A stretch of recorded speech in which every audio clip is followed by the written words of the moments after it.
Then what is very important is to support your spouse, to stand by your spouse, to be fair and just. Here I need to spend a few minutes. What is the meaning of fair and just? Your mother has a problem with your wife. You don't just side with one of them. No, you must be just. You must be fair. If your mother is wrong, she is wrong even if she is your mother. We have an attitude where we say, my mother is my door to paradise. My brother, sometimes your mother is your door to hell. Did you know that?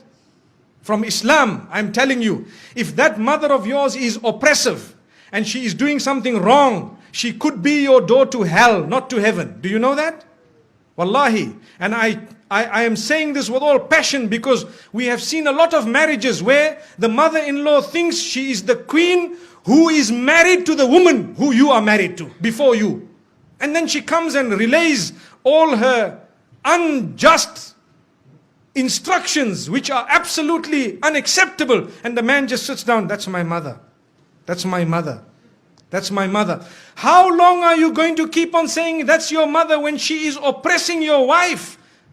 Something somehow, somewhere needs to be said. Either speak to your father or tell your mother, mother, I love you so much. I did not marry this woman for her to be a means of taking my love away from you or your love away from me. The love I have for you is totally different from the love I have for her. So mother, I will love you forever, but I want to tell you this is the line you do not cross, my beloved mother. And you kiss her forehead, you can kiss her hands and her cheeks and tell her that my mother, you are wrong. Lay it down. When you do not lay your territory, your marriage cannot work. People don't know where is my limit. They don't know. So how can your marriage work? Your mother doesn't know, your father doesn't know. Some fathers issue instructions to their daughters-in-law worse than the instruction of their own son to that wife of theirs. So what was the point? Father, why didn't you just marry this woman one time? That is not fair. You cannot just come and say, that's my daughter-in-law, I must tell her, you stand here, you go there. No, they have their life. Give them their freedom. Understand, they too need to grow in marriage to live happily ever after. So this is why we say you need to be just. Tell your father where he should stand with respect. And please, the parents, do not hate your child just because he needs a bit of time with his wife. No. Or the wife needs time with the husband or the children. No, allow them that. Let them go. You do not have to go everywhere your children go. We are going for a holiday, for example, to Penang or to Langkawi. So now father-in-law says, we are coming with. Okay, you come with, mashallah. The next year we are going to holiday, we are going to this place, we are coming with. The following year we are... So whenever did they go alone? Never. Why? Because mom and dad tag along. Give them once or twice, a few times, give them their own. Tell them, look, you guys go along, inshallah, enjoy yourselves, and next time we will join you. Perhaps you can arrange for us. Yes, it is very important to look after your parents. Believe me, we are not at all undermining that. That is a rule on its own. Look after your parents, but be just when it comes to your relation with them and the relation with your spouse. Be just. Even your children. Some people, and this happens in some homes, they have more than one child. So the children begin to get children.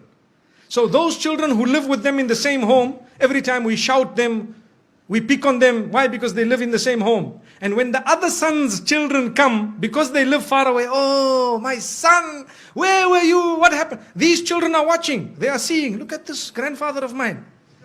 These people here, does he know what they do at school? And here he is embracing them. It is only because we are foolish. Human nature makes us get irritated with those we live with sometimes. And we don't know those who are really irritating are actually so close to us because they are far. This is why we tell parents, sometimes you need to make sure your children live a little bit of a distance from you so that you can be even closer in relation. And I have seen in my life with lots of experience that those children who do not live with their parents are sometimes closer in relation with their parents. They have a better understanding and they have a much better relation. And I am not promoting people to abandon their parents. No, you need never to abandon your parents. If you do that, you are sinful of the highest order. But what we are saying is, give each other your breathing space. Is very important. Give each other breathing space. Some women, they get married into homes where mother-in-law sits and dishes instruction. Right, today we will cook this.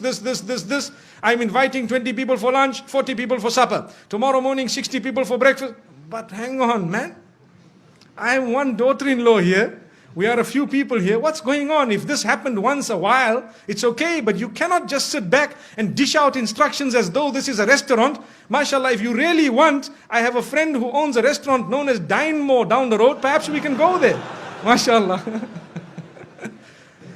May Allah subhanahu wa ta'ala grant us goodness. So the point being raised is be just, be fair, be balanced. You cannot keep it lopsided all along, because you will have your children, they will grow up, they will get married. How do you like your daughter to be treated? Remember this. Remember, very important point.